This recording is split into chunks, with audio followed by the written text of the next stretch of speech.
Thank you for downloading this in-ear entertainment podcast. You're listening to Shakespeare's Sonnets.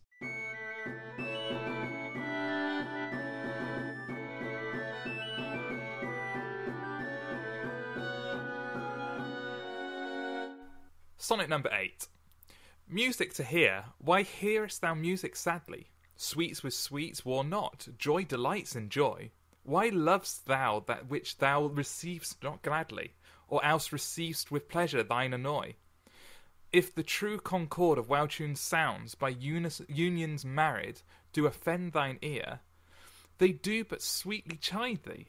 Who confounds in singleness the parts that thou shouldst bear? Mark how one string, sweet husband to another, strikes each in each by mutual ordering, resembling sire and child and happy mother, who, all in one pleasing note do sing, whose speechless song being many, seeming one, sings this to thee, thou single wilt prove none. That was sonnet number 8 from Shakespeare's Sonnets. I'm Mark Chatterley. I am Thierry Heles. And I was quite impressed with how I read that. I don't know. Do you think that went well? Yeah, that was very well. It's quite a nice. It's a nice rolling. It's almost lyrical in how it rolls. It's quite nice, which fits with the theme of the poem, I would say. I mean, he does go on about harmony and music and the joys and the And that seems to be what this one is saying to me, is that a family that you would create with a mother. The mother's in this, which is good from my point of view, because she's been sadly lacking up until now. So you, a mother and your child, as in your wife and your child, create a choir, I maybe would be a way, or maybe an orchestra or a band, in that sense that you work together in harmony.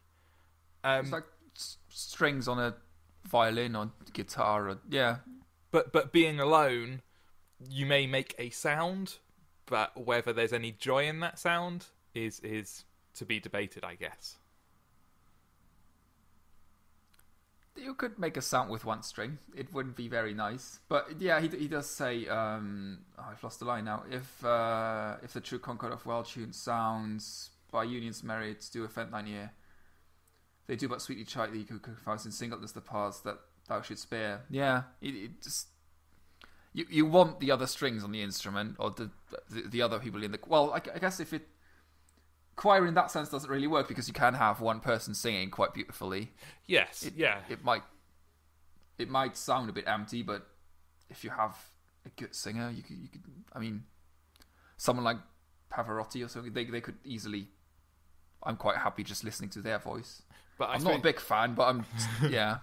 But this, I suppose, the analogy is, strings on an instrument, strings on a violin. You all form part of that instrument. And the lines I thought were quite interesting were the mark how one string, sweet husband to another, strikes each in each by mutual ordering.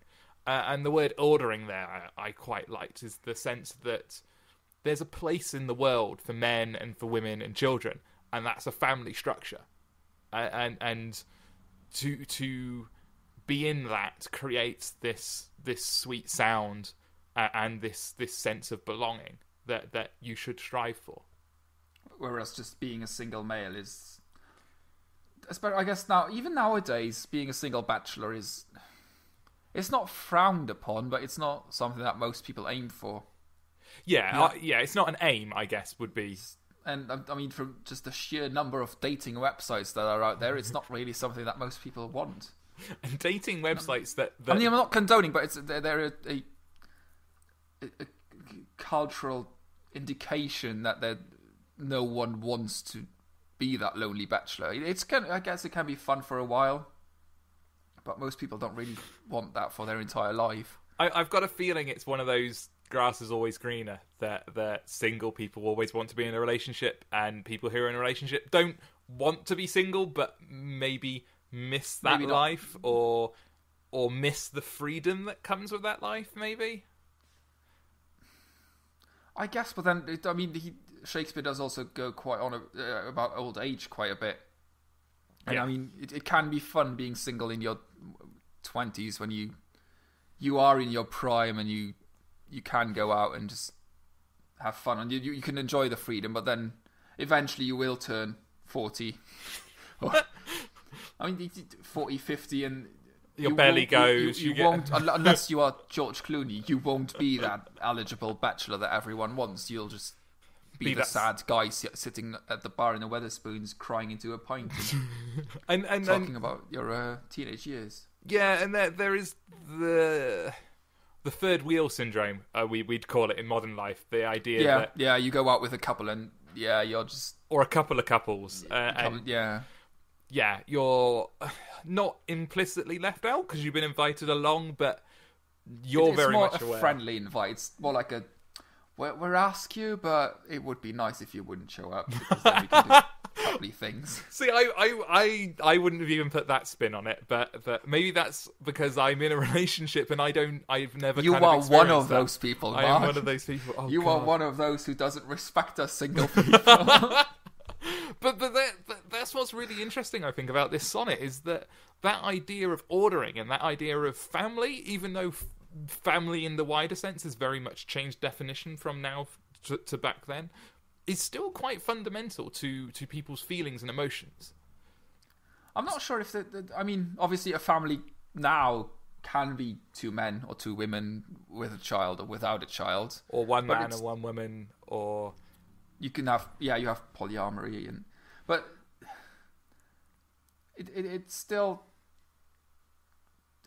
In the essence, it's still the sort of same structure. You still want that like tight relationship with one specific person, or if you are polyamorous, maybe 2 specific people. But that's that need, and I think that's what this sonnet is about, is appealing to that need and want that humans have to be in a close-knit group of a family.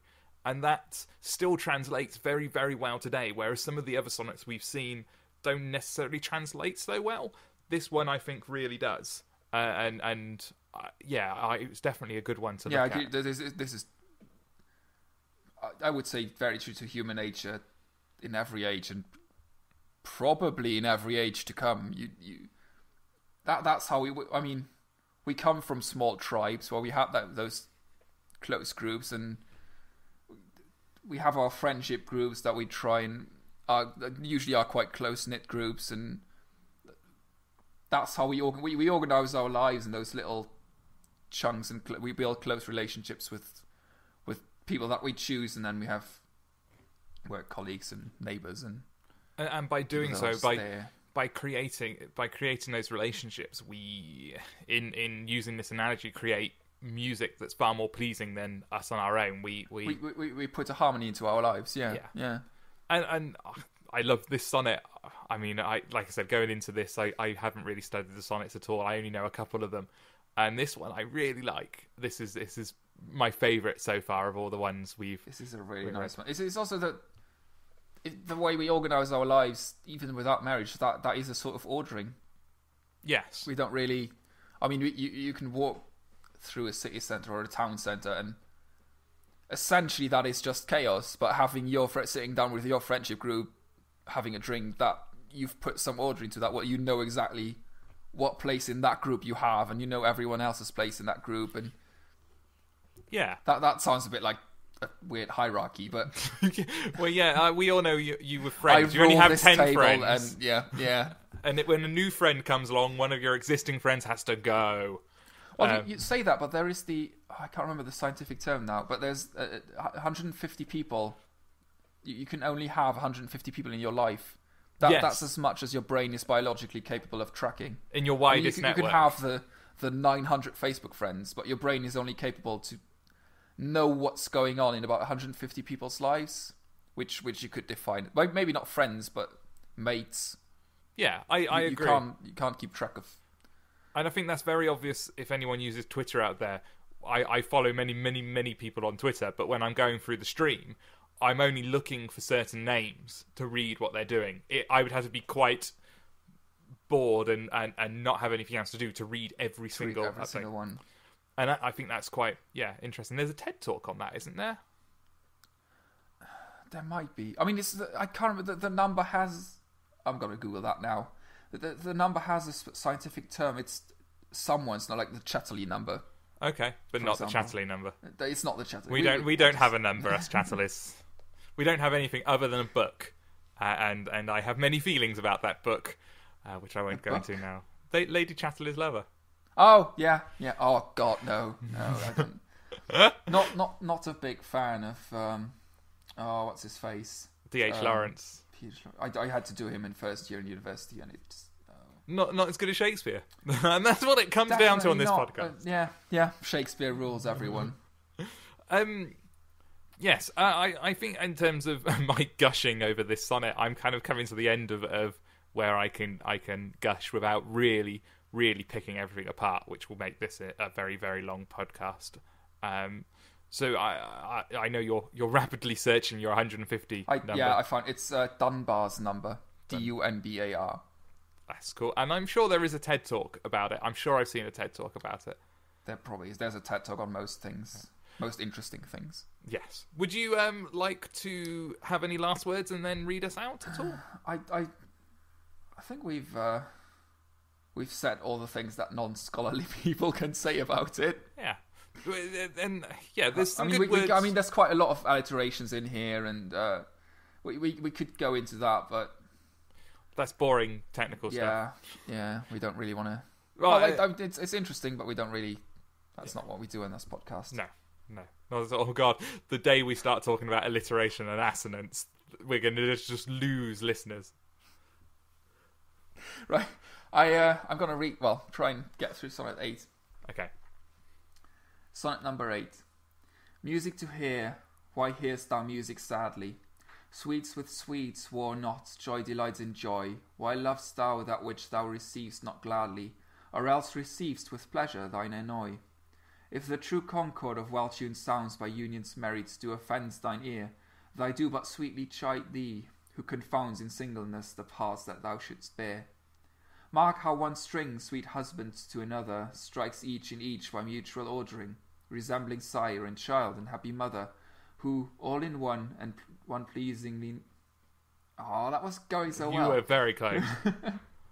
Who all in one pleasing note do sing, whose speechless song being many, seeming one, sings this to thee, thou single wilt prove none.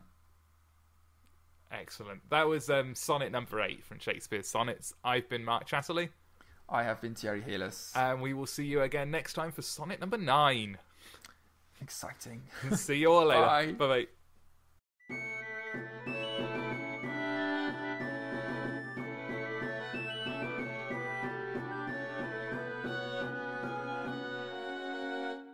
You've been listening to Shakespeare Sonnets with Mark Chatterley and Thierry Heles. This has been an In-Ear Entertainment podcast. To listen to other podcasts or find out more about In-Ear Entertainment, go to www.inearentertainment.com.